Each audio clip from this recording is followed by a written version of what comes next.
In this video, we are going to explore what a good keyword search volume is. So let's go ahead and dive in. Hi, I'm Lauren Gaggioli, and I am really excited to answer this question for you because I have an interesting thing going on with a post on my website right now that has to do with keyword search volume.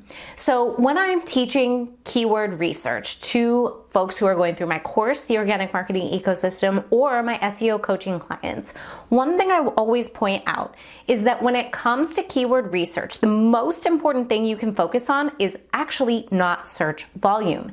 It is keyword difficulty.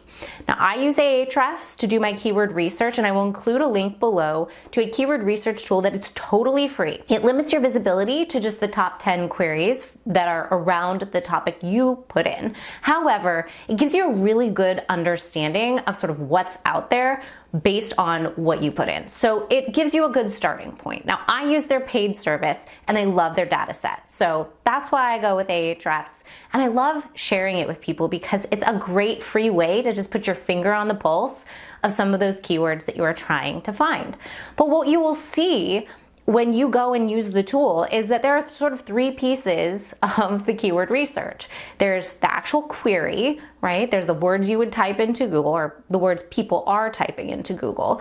There's keyword difficulty, which is how hard it would be to be in the top 10 results on a scale of 0 to 100, 0 being easiest, 100 being hardest. And then there's keyword volume. When it comes to thinking about volume, we always have to put it through the lens of how hard is it going to be to rank for that term. The more specific the question that you are asking, the fewer people are going to be asking it. So if I put in the term keyword research, that is going to give me a much higher search result. I'm going to have significantly more volume. However, it's going to be darn hard to rank for it. However, if I type in something more specific, like what is a good keyword search volume, you can see I have fewer results, but it's going to be a lot easier to rank. Hence, that's why I'm making this video and not one that's broadly about keyword research. You're asking a query that's more specific, and I want to meet your query with an answer. Now, is it worth it for me to tackle something that only has a volume of 80 right now? Well, are you one of the 80 who asked the question? You tell me. Is it worth it to you to have this answer? I hope so, and that's why I did it. Because at the end of the day, we have to remember that when we are doing keyword research or anything around the SEO strategies, it is always in service of reaching another human. It is always in service of connecting with someone else who had a question. And so if I've done that for you today, I feel like my job is done.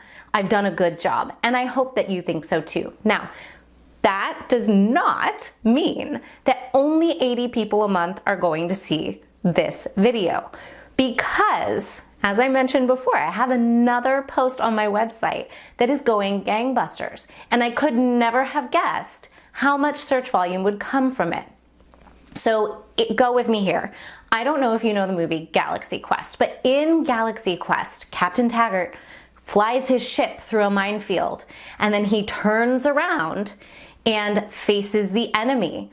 And as he's coming at him full force, he says, what you fail to realize is that I am dragging mines.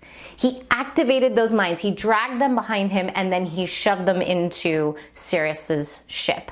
So what does this sci-fi outlier have to do with profitable keywords? Well, let me tell you. I targeted a keyword that had a low difficulty and a search volume per month of about 300 searches.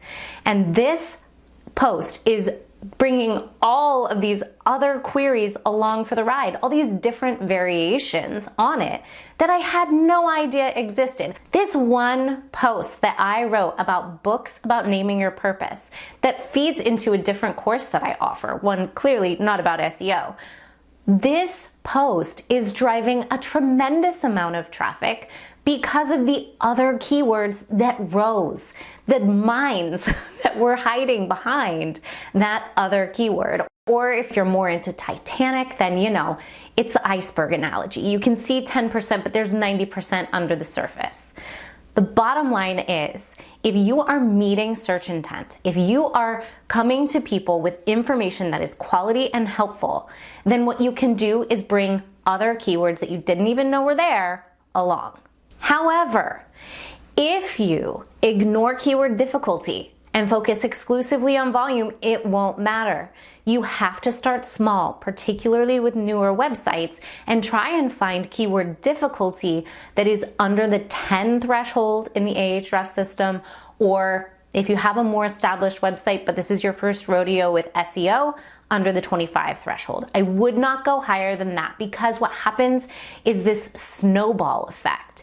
If you start low and start getting on the map for certain queries, what will happen is the rest of it will sort of come along and you will build your traffic faster.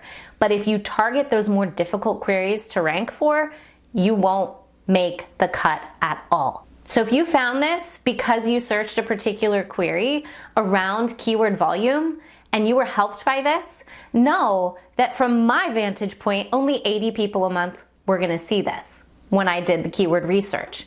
Based on my experience with the other post, I had a sense that probably more of you would be here. But it didn't mean that if I could only help 80 people, it wasn't worth it for me to make this video. So if you can think of ways to be empathetic and helpful in your content, you never know who you're gonna help. Now, there's a lot more that goes into growing your website presence, but the way it all starts, where you need to begin, is with benchmarking your website. And to help you further, I have a free 3-part mini course called the DIY Website Audit. In it, I give you more tools like Ahrefs to support you as you benchmark your website and see where it's starting, and then take your next right steps towards growing the traffic there. It's all about starting small and growing big from there. So make sure you get that free DIY website audit. I would love to help you take the next right steps with your website. I'll see you there.